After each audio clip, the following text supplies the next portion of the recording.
Your life up until this point, right here, right now, at this very moment, is nothing more than the stories that you have been telling yourself about yourself, whether it's at a conscious level or an unconscious level, which means whether you're doing it intentionally and you are aware and conscious and creating from that space, or you have been doing so at a subconscious, automated level, right? And for most of us, up until this point, we have been living unconsciously. We have been living on autopilot. We have been creating our life experiences from a story that we don't even recognize until it manifests as our lives. And then we think to ourselves, why is life happening to me in this way? Why are these things continuously showing up in my life that I do not desire? Why is it that everything that I want does not show up and everything that I do not want continues to show itself within my life experience? What we do not or do not yet recognize is that all of this has to do with the storyline, the story arc that we have accepted as our personal reality. And this shows up in every single area within our lives, right? Let's take relationships, for example. You have a story about relationships and every sort of relationship, every dynamic of a relationship. So you don't just have a story about, when you're in an intimate relationship, but instead you have a story about when you're dating. You have the story about when you're now in a committed relationship. You have a story about marriage. And all of those will show up in different ways when you are occupying those spaces. So if you're somebody who is currently dating, right? You're out there in the field or out there, they call it like the marketplace now. It's wild, right? They treat us like we some type of products, but they say the dating market or whatever. So you're out there dating and maybe you find a lot of success, quote unquote, within the dating space. Maybe you have a lot of fun. The people who show up in your life are amazing people, etc. Maybe you have a great experience within dating. But once you get in a committed relationship, the story shifts. Things start to change. And we blame the external. We believe that the things are changing because, people don't know how to date anymore. People don't know how to have a relationship anymore, right? Or maybe you go from having a relationship, a committed relationship, but not yet married. And within that space, everything is Gucci, everything is Prada. All of a sudden, you get into the marriage state and the story of marriage kicks in, right?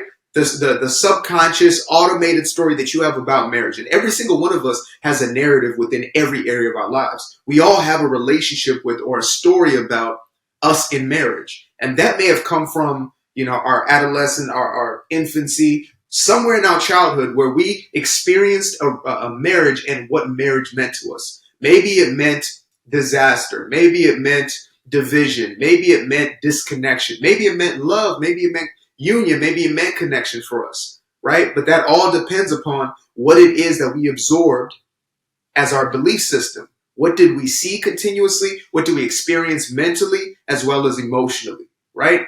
What was being programmed into us at the earliest stages of life, and what stories do we continue to tell ourselves as life went on? So when we live at an unconscious level, it is disastrous for many reasons. I mean, unless you were raised in this utopia of an environment, if you're raised in paradise, then, living on autopilot would be incredible, right? You already have those habitual thought patterns that are saying life is incredible. I am deserving of the very best. I'm healthy, wealthy, prosperous, loved, etc. Right? If you have that as your default setting, that's a beautiful thing. But for most of us, we did not have that. Most of us were raised with these flawed or fractured or warped belief systems. We believed that we were not enough. We believed that we were not adequate. We believed that we did not deserve the things that we desired most. We believed that relationships were not something to be enjoyed, but instead something to be feared, right? These are beliefs that many of us continue to hold even up until this point.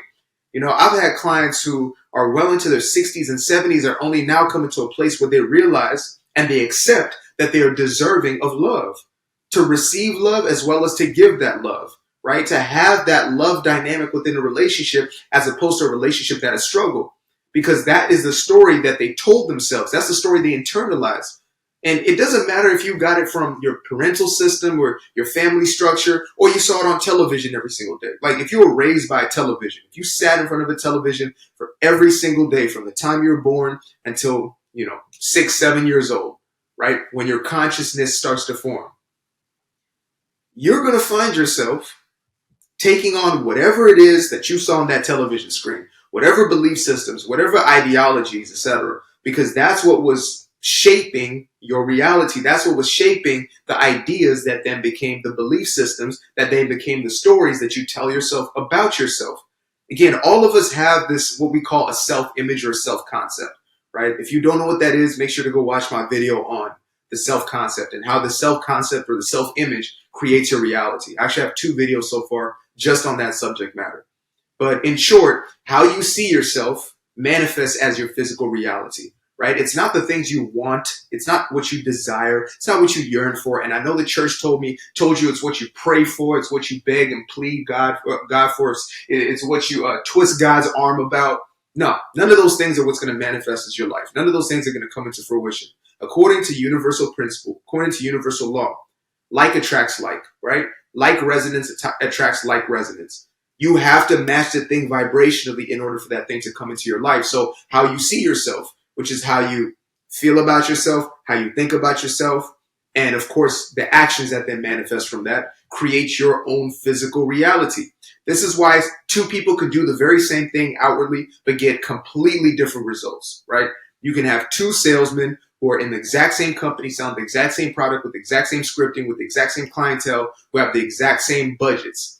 And if one believes that I am worthy of $50,000 a year, they will continue to attract $50,000 a year. This one believes I attract $50,000 a month, they will continuously do so. And I've seen this play out multitudes of times. I've watched literal sales forces where one guy who was seemingly, I'm not here to, you know what I mean? Like he wasn't exactly completely there, but yet he was one of the most successful salespeople in that space.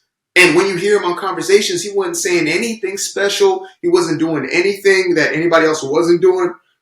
As a matter of fact, he was doing less than most people were doing, right? And that's not why he was getting the results he was getting. He was getting the results he was getting is because he believed that he deserved to make a lot of money, right? He believed that he was a big baller alert.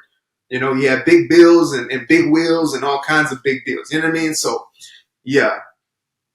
Yeah, I still think about that dude sometimes and I'm like, wow. And he was a younger guy. You know, I'm 27. He was probably like 22, 23 when I was like 24, 25, right? And I'll look at this young dude and be like, man, he is crushing it. This dude is really doing it. I wonder what's the secret. And now I understand that it's because of what he had within his own consciousness and how he felt about himself. Even the way he dressed, the things he liked to buy. And though we may judge an individual like that, right? Oh, he's not spiritual. He's not this. He's not that. Our own judgment is based upon our own perception, which is usually rooted in our ego, right? Which is usually rooted in fear, in envy, in jealousy, in wanting what the other has or not wanting them to have what they have. But that's a story for another time completely. Back to the matter at hand. We have to get to a place where we start telling ourselves a different narrative within our lives about every aspect of our lives. And I do this continuously. Like I used to have a story about, success on YouTube, let's say. I used to believe that, well, it takes 2.5 years to 3 years to monetize your channel. It does this and does that. And then I finally started to investigate this and say, where did I get these belief systems? Where did I get these ideas?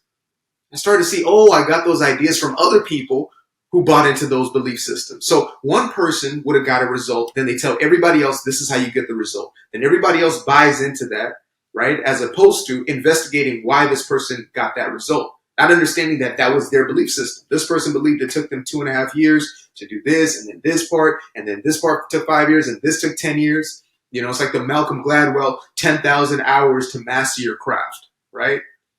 I think I said 10 years in another video, but yeah, 10,000 hours, Malcolm Gladwell, right? Just because Malcolm Gladwell said it doesn't mean it's everybody's reality.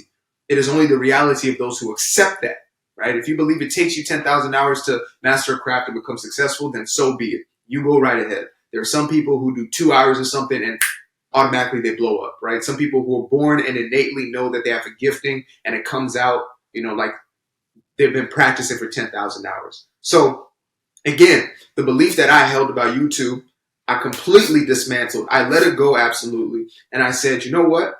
I'm just going to do what I feel and am compelled to do, what I'm most passionate about. I was told, don't do a video every day. That's too much. And I said, no, I want to put out a video every day. I have something to share every single day, sometimes multiple times a day. So I'm going to do what I desire to do, what I feel called to do, because I have my own unique journey. So I started crafting a new belief system to say, like I am monetized, like I monetize on the platform. I monetize that. I'll continue to repeat it to myself. And I promise you, within 4 months of finally like actually giving myself to the platform, I was monetized within that time.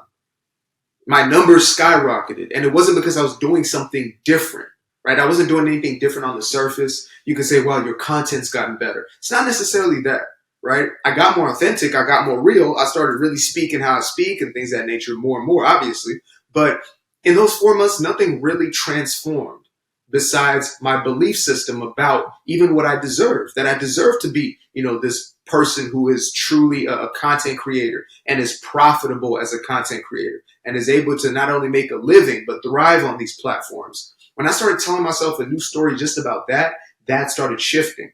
And sometimes we have stories that are so deeply lodged that we may not see it, internally. But the beauty of life is our beliefs are always magnified on the screen of life. We will always know what we believe if we just look at our lives.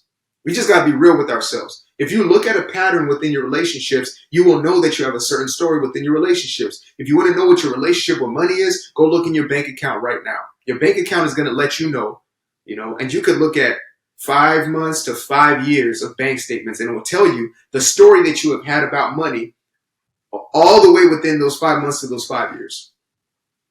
It's not, the system, the government is doing this, the economy is doing that, right? You notice that people who have a wealth consciousness, an abundance consciousness, thrive in the economy that is booming and the economy that is not, right? Whereas the person who is in a lack or scarcity consciousness, they struggle when the economy's down, they struggle when the economy's up.